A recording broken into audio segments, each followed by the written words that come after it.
ಆಯ್ತು, ಆಸ್ಪತ್ರೆಗೆ ಇಮಿಡಿಯೇಟ್ ಆಗಿ ಕರ್ಕೊಂಡು ಹೋಗಿ ಚಿಕಿತ್ಸೆ ಕೊಟ್ಟರು ಕೂಡ ಅದು ಫಲಕಾರಿ ಆಗಿಲ್ಲ. ಇನ್ನಿಲ್ಲ ಶಿವಳ್ಳಿ ಅವರು ಅನ್ನೋ ಸುದ್ದಿಯನ್ನ ಈಗ ಕೇಳ್ತಾ ಇದ್ದಂತೆ ಸಾಕಷ್ಟು ಸಂಖ್ಯೆಯಲ್ಲಿ ಬೆಂಬಲಿಗರು ಲೈಫ್ ಲೈನ್ ಆಸ್ಪತ್ರೆ ಮುಂಭಾಗದಲ್ಲೇ ಜಮಾವಣೆಗೊಂಡಿದ್ದಾರೆ. ಸದ್ಯಕ್ಕೆ ಐಸಿಯುನಲ್ಲಿ ಅವರ ಪಾರ್ಥಿವ ಶರೀರ ಇದೆ. ಕುಟುಂಬಸ್ಥರು ಜೊತೆಗೆ ಸಂಬಂಧಿಕರು ಬೆಂಬಲಿಗರ ಆಕ್ರಂದನ ಸದ್ಯಕ್ಕೆ ಮುಗಿಲು ಮುಟ್ತಾ ಇದೆ ಆಸ್ಪತ್ರೆ ಮುಂಭಾಗದಲ್ಲಿ. ಇನ್ನು ಆಸ್ಪತ್ರೆಯ ಒಳಗಡೆಯ ವಿಜುವಲ್ಸ್ ಫುಟೇಜ್ ಅನ್ನ ಕೂಡ ನಾವು ಸ್ಕ್ರೀನ್ ಮೇಲೆ ಗಮನಿಸ್ತಾ ಇದ್ದೀವಿ. ಬಡವರ ಬಂಧು ಅಂತಾನೆ ಶಿವಳ್ಳಿ ಅವರು ಒಂದು ಬಿರುದನ್ನ ಪಡ್ಕೊಂಡಿದ್ರು, ಪ್ರಖ್ಯಾತಿಗೊಂಡಿದ್ರು ಧಾರವಾಡದ ಭಾಗದಲ್ಲಿ.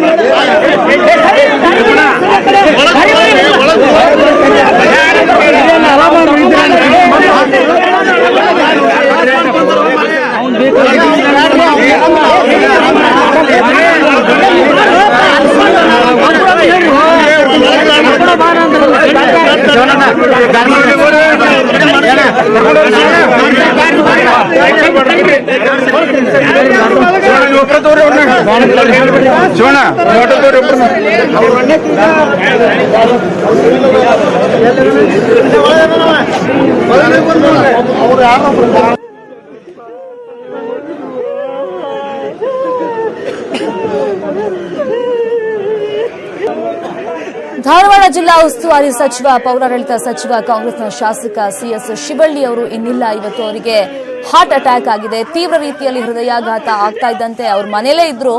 ಆ ಟೈಮ್ನಲ್ಲಿ ಶಿವಳ್ಳಿಗೆ ತೀವ್ರ ಹೃದಯಾಘಾತ ಆದಂತ ಟೈಮ್ನಲ್ಲಿ ಧಾರವಾಡದ ಮನೇಲೇ ಇದ್ದಾಗ್ಲೂ ಕೂಡ ಅವರಿಗೆ ಇಮಿಡಿಯೇಟ್ ಆಗಿ ಆಸ್ಪತ್ರೆಗೆ ಕರ್ಕೊಂಡು ಹೋದ್ರು. ಆದ್ರೆ ಅಲ್ಲಿ ಚಿಕಿತ್ಸೆ ಫಲಕಾರಿ ಆಗಿಲ್ಲ. ತೀವ್ರ ರೀತಿಯಲ್ಲಿ ಅವರಿಗೆ ಹೃದಯಾಘಾತ ಆಗಿತ್ತು. ಕಳೆದ 3-4 ವರ್ಷಗಳಿಂದ ಅವರಿಗೆ ಅನಾರೋಗ್ಯ ಸಮಸ್ಯೆ, ಅದರಲ್ಲೂ ಕೂಡ ಹಾರ್ಟ್ ಪ್ರಾಬ್ಲಮ್ ಇತ್ತು ಅಂತ ಹೇಳಲಾಗ್ತಿದೆ. ಅದಕ್ಕೋಸ್ಕರ ಬೆಂಗಳೂರಿನಲ್ಲೂ ಕೂಡ ಅವರು ಟ್ರೀಟ್ಮೆಂಟ್ ಅನ್ನ ಪಡ್ಕೊಂಡು ಹೋಗಿದ್ರು. 3 ದಶಕಗಳಿಂದ ರಾಜಕೀಯದಲ್ಲಿ ಇದ್ರು. ಯಾರಾದ್ರೂ ಕಷ್ಟ ಅಂತ ಕೇಳ್ಕೊಂಡು ಬಂದ್ರೆ ಅವರಿಗೆ ಸಹಾಯ ಮಾಡದೆ ಶಿವಳ್ಳಿ ಅವರ ಮನಸ್ಸು ಇರ್ತಾ ಇರ್ಲಿಲ್ಲ. ನಿನ್ನೆ ತನಕನೂ ಕೂಡ ಧಾರವಾಡದಲ್ಲಿ ಬಿಲ್ಡಿಂಗ್ ಕೊಲ್ಯಾಪ್ಸ್ ಆಯ್ತಲ್ಲ, ಸೊ ಆ ಜಾಗದಲ್ಲೇ ಇದ್ರು. ಯಾರೆಲ್ಲ ಸಿಕ್ಕಾಕೊಂಡ್ ಬಂದಿದ್ದಾರೆ ಅವ್ರನ್ನ ಜೀವಂತವಾಗಿ ಕರ್ಕೊಂಡ್ ಬರೋ ತನಕ ನಾನು ಈ ಜಾಗದಿಂದ ಹೋಗಲ್ಲ, ಮನೆಗೂ ಹೋಗಲ್ಲ ಅಂತ ಹಠ ಹಿಡಿದು ಕೂತಿದ್ರು ಶಿವಳ್ಳಿ ಅವರು. ಸೊ ಆ ನಿಟ್ಟಿನಲ್ಲಿ ಅಧಿಕಾರಿಗಳಿಗೆ ಏನೆಲ್ಲ ಸಲಹೆ, ಸೂಚನೆ, ಮಾರ್ಗದರ್ಶನ ಎಲ್ಲ ಬೇಕಾಗ್ತಿತ್ತು ಅದನ್ನೆಲ್ಲ ಸಿಎಸ್ ಶಿವಳ್ಳಿ ಅವರು ಕೊಡ್ತಾ ಇದ್ರು. ಸೊ ನಿನ್ನೆ ತನಕನೂ ಕೂಡ ಸಾಕಷ್ಟು ಆಕ್ಟಿವ್ ಆಗಿದ್ರು ಶಿವಳ್ಳಿ ಅವರು. ಆದ್ರೆ ಇವತ್ತು ಆಲ್ ಆಫ್ ಸಡನ್ ಮನೇಲೇ ಇದ್ದಂತ ಟೈಮ್ ನಲ್ಲಿ ಈ ರೀತಿಯಾಗಿ ಅವರಿಗೆ ಹಾರ್ಟ್ ಅಟ್ಯಾಕ್ ಆಗಿದೆ. ಈಗ ಅವ್ರು ಇಲ್ಲ ಅನ್ನೋ ಸುದ್ದಿಯನ್ನ ಅರಗಿಸಿಕೊಳ್ಳೋದಕ್ಕೆ ಯಾರಿಗೂ ಕೂಡ ಸಾಧ್ಯ ಆಗ್ತಾ ಇಲ್ಲ. ಸೊ ಯಾಕಂದ್ರೆ ಅವರ ಸಂಪುಟದ ಸಹೋದ್ಯೋಗಿಗಳಿರ್ಬೋದು, ಕಾಂಗ್ರೆಸ್ ಪಕ್ಷದ ಮುಖಂಡರು ಅಷ್ಟೇ ಅಲ್ಲ, ಆಗ್ಲೇ ಜಗದೀಶ್ ಶೆಟ್ಟರ್ ಅವರು ಕೂಡ ಮಾತಾಡ್ತಾ ಇದ್ರು. ನಾನು ಪದೇ ಪದೇ ಸಿಕ್ಕಾಗೆಲ್ಲ ಹೇಳ್ತಾ ಇದ್ದೆ, ಸೊ ಆರೋಗ್ಯದ ಕಡೆ ಹೆಚ್ಚಾಗಿ ಗಮನ ಕೊಡು ಅಂತ. ಆದ್ರೆ ಸೊ ನಿರ್ಲಕ್ಷ್ಯ ಮಾಡಿದ್ದೆ, ಎಲ್ಲೊಂದ್ ಕಡೆ ನೆಗ್ಲೆಕ್ಟ್ ಮಾಡಿದ್ದೆ. ಈ ರೀತಿ ತೀವ್ರ ಹೃದಯಾಘಾತ ಆಗೋದಕ್ಕೆ ಬಹುಶಃ ಕಾರಣ ಆಯ್ತೇನೋ ಅಂತ ಜಗದೀಶ್ ಶೆಟ್ಟರ್ ಅವರು ಹೇಳ್ತಾ ಇದ್ರು.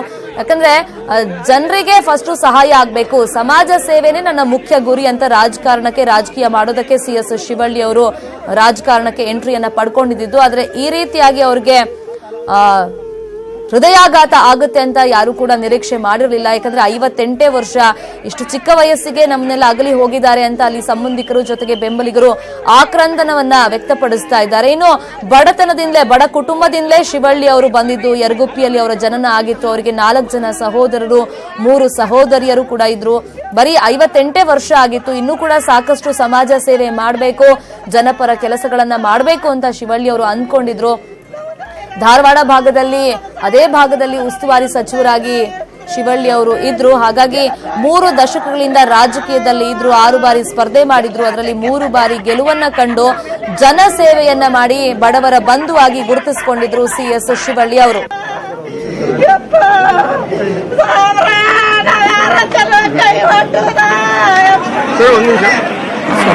ಬೇಗ ತೋರು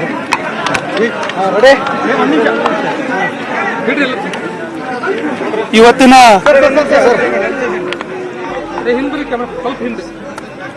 ಈ ಘಟನೆ ನಮ್ಮ ಪೌರಾಡಳಿತ ಸಚಿವರು, ಈ ಭಾಗದ ಪ್ರಭಾವಿ ಮುಖಂಡರಾದಂಥ ಸಿಎಸ್ ಶಿವಳ್ಳಿ ಅವರು ಏನು ನಮ್ಮನ್ನು ಅಗಲಿದ್ದಾರೆ, ಇದು ನಂಬಲಿಕ್ಕೆ ಆಗ್ತಾ ಇಲ್ಲ. ಇದು ನಂಬಲಿಕ್ಕೆ ಖಂಡಿತವಾಗಿ ಆಗ್ತಾ ಇಲ್ಲ. ಆದರೆ ಇಂಥ ಒಂದು ಅನಾಹುತ ಆಗಿದೆ. ಈ ದುಃಖವನ್ನ ತಡ್ಕೊಳ್ಳುವಂತ ಶಕ್ತಿ ಅವರ ಅಭಿಮಾನಿಗಳಲ್ಲಿ ದೇವರು ಕೊಡ್ಲಿ ಅಂತ ಪ್ರಾರ್ಥಿಸ್ತಾ, ಈಗ ನಾನು ಅವರ ಸಂಬಂಧಿಕರಲ್ಲಿ ಮತ್ತು ಬಂದಂತ ಮುಖಂಡರಾದಂಥ ವಿನಯ್ ಕುಲಕರ್ಣಿ ಅವರಾಯ್ತು, ಪ್ರಸಾದ್ ಅಬ್ಬಾಯಿ ಅವರಾಯ್ತು, ಇನ್ನುಳಿದಂತೆ ಎಲ್ಲ ಮುಖಂಡರ ಜೊತೆ ಚರ್ಚೆ ಮಾಡಿ ಯಾವ ರೀತಿ ಅಂತಿಮ ದರ್ಶನ ಮತ್ತು ನಾಳೆ ಅಂತ್ಯ ಸಂಸ್ಕಾರವನ್ನು ಮಾಡಬೇಕು ಅಂತೇಳಿ ನಾವು ತೆಗೆದುಕೊಂಡಂತ ನಿರ್ಧಾರವನ್ನ ಮಾಧ್ಯಮಗಳಿಗೆ ಕೊಡ್ತಾ ಇದ್ದೀನಿ. 3:30ಕ್ಕೆ ಇಲ್ಲಿಂದ ಹುಬ್ಬಳ್ಳಿಯ ಸ್ವಗೃಹಕ್ಕೆ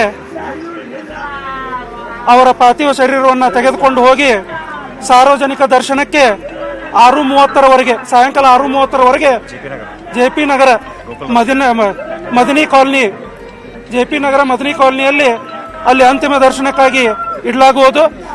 6:30ಕ್ಕೆ ಅಲ್ಲಿಂದ ಹೊರಟು ಅದರಗುಂಚಿ ಮಾರ್ಗವಾಗಿ ಕುಂದಗೋಳ ಅಲ್ಲಿ ನಡುವೆ ಬರುವಂತಹ ಹಳ್ಳಿಗಳ ಮುಖಾಂತರ ಕುಂದಗೋಳದಲ್ಲಿ ಅವರನ್ನ ರಾತ್ರಿ 9 ಗಂಟೆಯವರೆಗೆ ಅವರದೇ ಕ್ಷೇತ್ರ ಕುಂದಗೋಳದಲ್ಲಿ ರಾತ್ರಿ 9 ಗಂಟೆಯವರೆಗೆ ಅಲ್ಲಿ ಅವರ ಪಾರ್ಥಿವ ಶರೀರವನ್ನು ದರ್ಶನಕ್ಕಾಗಿ ಅಂತಿಮ ದರ್ಶನಕ್ಕಾಗಿ ಇಡಲಾಗುವುದು. ಆಮೇಲೆ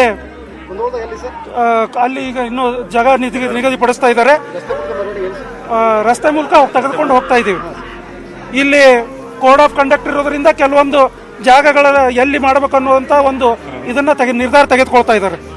ಅಲ್ಲಿಂದ ರಾತ್ರಿ 9 ಗಂಟೆಗೆ ಹೊರಟು ಅವರ ಸ್ವಂತ ಊರಾದಂಥ ಯರಗುಪ್ಪಿ ಅಲ್ಲಿ ಇಡೀ ರಾತ್ರಿ ಅಲ್ಲಿ ದರ್ಶನಕ್ಕಾಗಿ ಇಡುವುದು. ನಾಳೆ ಅಂತಿಮ ಸಂಸ್ಕಾರವನ್ನ ಮಧ್ಯಾಹ್ನದ ನಂತರ ಸಮಯ ನಿಗದಿಪಡಿಸಿಲ್ಲ, ಆ ಸಮಯವನ್ನ ತಮಗೆ ತಿಳಿಸಲಾಗುವುದು. ನಾಳೆ ಮಧ್ಯಾಹ್ನದ ನಂತರ ಯರಗುಪ್ಪಿಯಲ್ಲಿ ಅಂತಿಮ ಸಂಸ್ಕಾರ ಆಗಲಿದೆ. ಆ ಸಮಯವನ್ನ ಅವರ ಹುಟ್ಟೂರು, ಆ ಸಮಯವನ್ನ ನಂತರ ತಮಗೆ ತಿಳಿಸಲಾಗುವುದು ಮಧ್ಯಾಹ್ನದ ನಂತರ ನಾಳೆ. ಅದು ಇನ್ನೂ ಗೊತ್ತಿಲ್ಲ, ಬಟ್ ಖಂಡಿತವಾಗಿ ಬರ್ತಾರೆ, ಬಹಳ ಜನ ಬರ್ತಾರೆ. ಅದು ಇನ್ನು ಮುಂದೆ ಅವರು ಯಾರ್ಯಾರು ಮಾತಾಡ್ತಾರೆ ಅದ್ರ ಮೇಲೆ ಖಂಡಿತವಾಗಿ CM ಅವರು ಬರ್ತಾರೆ, ನಮ್ಮ ಸಿದ್ದರಾಮಯ್ಯ ಅವರು ಬರ್ತಾರೆ, ಡೆಪ್ಟಿ CM ಬರ್ತಾರೆ, ಇವರೆಲ್ಲ KPC ಅಧ್ಯಕ್ಷರು ಬರ್ತಾರೆ. ಖಂಡಿತವಾಗಿ ಎಲ್ಲ ನಾಯಕರು ನಾಳೆ ಬಂದೇ ಬರ್ತಾರೆ. ಈಗ ಫೋನ್ಗಳು ಬರ್ತಾ ಇದಾವೆ, ಈಗ ತಿಳಿಸ್ತಾ ಇದೀವಿ. ಅವರು ನಾಳೆ ಬರ್ತೀವಿ ಅಂತ ಅಷ್ಟೇ ಹೇಳಿದ್ದಾರೆ. ಏನು ಹೇಗೆ ಅಂತ ಹೇಳಿ ಇನ್ನೂ ಮಾತಾಡಿಲ್ಲ. ಇದು ಸುಮಾರು 12:30ವರೆಗೂ ಅವ್ರು ಕರೆಕ್ಟಾಗಿ ಎಲ್ರಿಗೂ ಮಾತಾಡ್ತಾ ಇದ್ರು. ಆಮೇಲೆ ಅವರಿಗೆ ಸ್ವಲ್ಪ ಅನ್ಈಸಿನೆಸ್, ಅವ್ರಿಗೆ ವಾಮಿಟಿಂಗು ಮತ್ತು ಕೈ ನಡುಗೋದು ಮತ್ತು ಬೆವರು ಸ್ಟಾರ್ಟ್ ಆಗಿದ್ರಿಂದ ಮನೆಯಲ್ಲೇ ಕರ್ಕೊಂಡು ಹೋಗಿ ಅವರಿಗೆ ಇದನ್ನ ಮಾಡಿ ಡಾಕ್ಟರ್ನು ಕರೆಸಿದ್ದಾರೆ. ಅಷ್ಟೊತ್ತಿಗೆ ಅದು ಉಲ್ಬಣ ಆಗಿ ಅಲ್ಲಿಂದ ಬರುವ ರಸ್ತೆ ಮಧ್ಯದಲ್ಲಿ ಅವರು ನಮ್ಮನ್ನೆಲ್ಲ ಆಗಲಿದ್ದಾರೆ. ಒಂದೇ ನಿಮಿಷ ಇರ್ರಿ ಸರ್, ಇನ್ನೂ ಸ್ವಲ್ಪ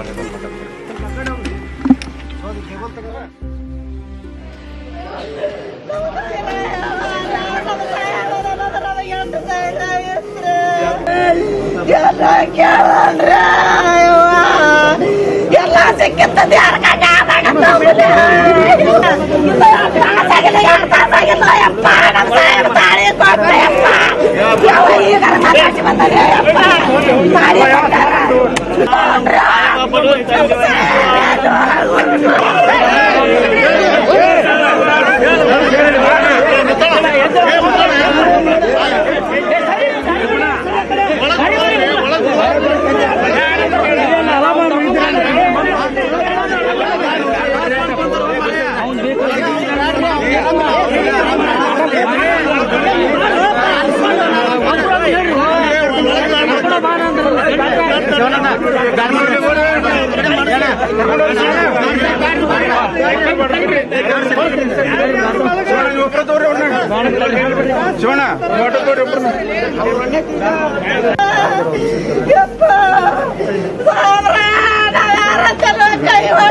ಒಂದ್ ಕಡೆ ಹುಬ್ಬಳ್ಳಿ ಆಸ್ಪತ್ರೆ ಮುಂಭಾಗದಲ್ಲಿ ಯಾವ ರೀತಿ ಸಂಬಂಧಿಕರು, ಬೆಂಬಲಿಗರು, ಕಾರ್ಯಕರ್ತರು ದುಃಖವನ್ನ ತೋಡ್ಕೊಳ್ತಾ ಇದ್ದಾರೆ ಅನ್ನೋದನ್ನ ಗಮನಿಸ್ತಾ ಇದೀವಿ. ಇನ್ನೊಂದ್ ಕಡೆ ಆಸ್ಪತ್ರೆ ಒಳಗಿನ ವಿಜುವಲ್ಸ್ ಅನ್ನ ಗಮನಿಸ್ತಾ ಇದೀವಿ. ಈಗ ಆಲ್ರೆಡಿ ಮಾಹಿತಿಯನ್ನ ಕೊಡ್ತಾ ಇದ್ರು ಒಬ್ರು, 3:00ವರೆಗೆ ಇವತ್ತು ಹುಬ್ಬಳ್ಳಿಯಲ್ಲಿ ಅವ್ರ ಮನೆ ಏನಿದೆ JP ನಗರಲ್ಲಿ ಅಲ್ಲಿ ಅಂತಿಮ ದರ್ಶನಕ್ಕೆ ಅವಕಾಶವನ್ನ ಮಾಡಿಕೊಡ್ತೀವಿ. 3:30ಯಿಂದ ಸಂಜೆ 6:00 ತನಕ ಹುಬ್ಬಳ್ಳಿ ಅವರ ನಿವಾಸದಲ್ಲೇ ಪಾರ್ಥಿವ ಶರೀರವನ್ನ ಇಡ್ತೀವಿ. ಅಲ್ಲಿ ಸಾರ್ವಜನಿಕರಿಗೆ ಅಂತಿಮ ದರ್ಶನಕ್ಕೆ ವ್ಯವಸ್ಥೆಯನ್ನ ಮಾಡಿಕೊಡ್ತೀವಿ ಅಂತ 6:00ವರೆಗೆ ಕುಂದಗೋಳ ಕ್ಷೇತ್ರಕ್ಕೆ ಪಾರ್ಥಿವ ಶರೀರವನ್ನು ಕೊಂಡೊಯ್ಯಲಾಗುತ್ತೆ. ಅಲ್ಲಿ ರಾತ್ರಿ 9 ಗಂಟೆ ತನಕ ಅಂತಿಮ ದರ್ಶನಕ್ಕೆ ಅವಕಾಶವನ್ನ ಸಾರ್ವಜನಿಕರಿಗೆ ಮಾಡಿಕೊಟ್ಟು 9 ಗಂಟೆ ನಂತರ ಅವರ ಹುಟ್ಟೂರು ಯರಗುಪ್ಪಿಯಲ್ಲಿ ಇಡೀ ರಾತ್ರಿ ಆ ಪಾರ್ಥಿವ ಶರೀರವನ್ನ ಇಟ್ಟು ಅಂತಿಮ ದರ್ಶನಕ್ಕೆ ಅವಕಾಶವನ್ನ ಮಾಡಿಕೊಟ್ಟು ನಾಳೆ ಅಂತಿಮ ಸಂಸ್ಕಾರ ಆಗುತ್ತೆ.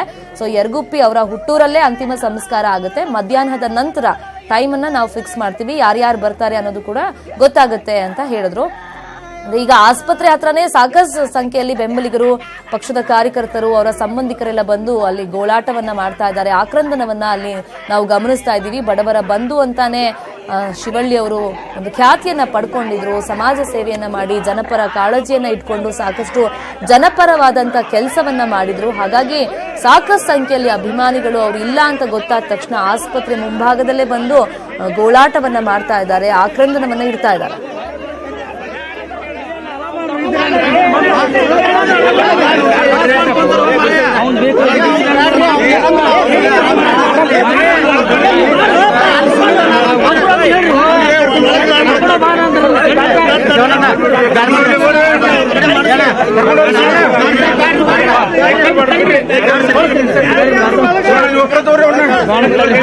ಶಿವಣ್ಣ